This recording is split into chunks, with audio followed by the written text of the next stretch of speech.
तुमसे वोट की लड़ाई में। माता यार बहनों भाई बहनों जी चलो चलो चलो चलो वोट देने की।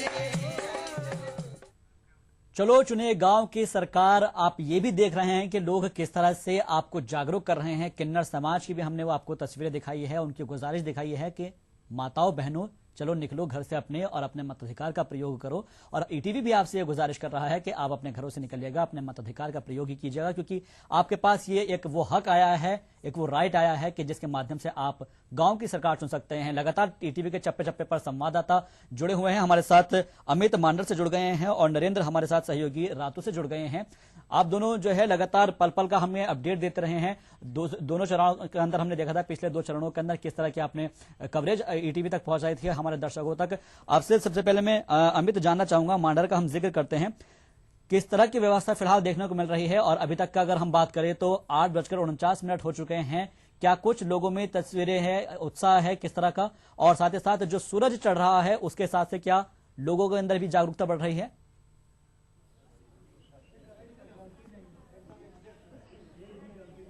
देखिए, लगातार चूंकि ठंड का मौसम है तो जैसे जैसे दिन का पारा चढ़ेगा स्वाभाविक है कि लोग ज्यादा मतदान केंद्रों पर दिखेंगे और आपको हम सीधे मतदान केंद्र पर जो लोग खड़े हैं वो दिखाने की कोशिश करेंगे। अगर देखिए कतार के हिसाब से देखें तो जरूर ये लगेगा कि लोग कम हैं, लेकिन ऐसी बात नहीं है।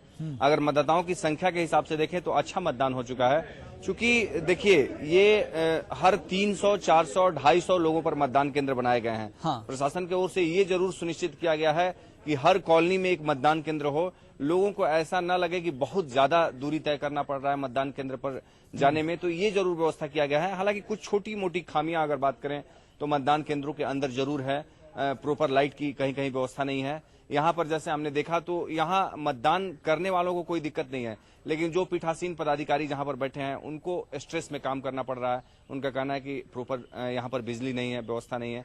पूरे इस स्कूल की बात करें तो ये एक समस्या के रूप में भी देख सकते हैं कि यहाँ पर जो प्रखंड मुख्यालय के परिसर में स्कूल है वहां पर अब तक बिजली नहीं है। आप समझ सकते हैं, यहाँ पर बिजली का वायरिंग भी नहीं है।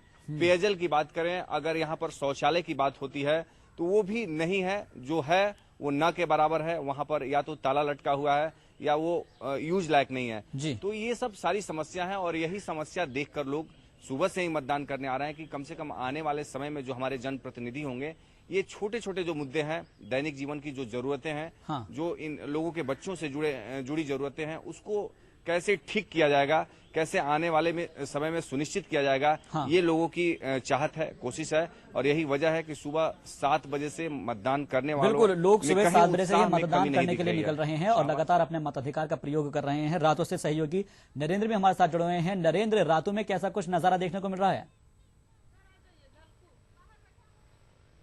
जी, आपको बता दें कि गांव की सरकार चुनने के लिए लोग जो है काफी उत्साहित नजर आ रहे हैं। जागरूकता जो है कूट कूट कर देखने को मिल रही है। यही वजह है कि बूथों पर सुबह 7 बजे लोग पहुंच गए, कतार लगी हुई है। हम आपको नजारा दिखाते हैं कि किस तरीके से महिलाएं जो है बढ़ चढ़ कर हिस्सा ले रही हैं पूरे मतदान प्रक्रिया में। पहले फेज से ये नजारा देखने को मिल रहा है कि महिलाओं की भागीदारी जो है वो काफी ज्यादा है। वो दिखाता है कि ग्रामीण क्षेत्रों में, गाँव में महिलाएं जो है ज्यादा आगे आ रही हैं। ये एक अच्छी संकेत है। कह सकते हैं कि समाज के आगे बढ़ने का जो ये दिशा जो महिलाएं जो देंगी वो दूसरे नहीं दे सकते पुरुषों के बनस्पत। हम इस वक्त खड़े हम स्टेट के साथ उनसे भी बात करते हैं। आप बताइए कि आपके पास 11 बूथों की जिम्मेदारी है, क्या आप स्थिति देख रहे हैं और माहौल कैसा है? जैसा कि आप देख रहे हैं कि यहाँ पर अभी 11 बूथ हमारे पास दिए गए हैं और सभी पे जो है मतदान टाइमली स्टार्ट भी हो गया है। और जैसा कि अभी रिपोर्ट आ रहा है उसके हिसाब से अगर देखें कि 79 नंबर बूथ पे फीमेल वोटिंग जो है 52 हुआ है अगेंस्ट मेल 38, यानी वहाँ पर फीमेल वोटिंग ज़्यादा हो गया है। 80 नंबर बूथ पर भी 44 फीमेल है, 40 मेल का रिपोर्टिंग है। ऐसे ही 81, 82 पर भी ऑलमोस्ट दोनों का जो है रेशियो बराबर है। सुरक्षा की हम बात करें तो किस तरीके से आप मॉनिटरिंग कर रहे हैं और क्या व्यवस्था है? सुरक्षा के हिसाब से जो हमारे 77, 78, 79, 80 जो 4 बूथ हैं वहाँ पर ऑलरेडी स्टैटिक फोर्स दिया हुआ है। वहाँ पर भी हम लोग एक बार विजिट कर चुके हैं। पोलिंग स्टार्ट हो चुका था और 4 बूथ हमारे यहाँ पर हैं। इन चारों बूथ पर भी हम लोगों को स्टैटिक होने के लिए बताया गया है, तो हमारे पास फोर्स भी है।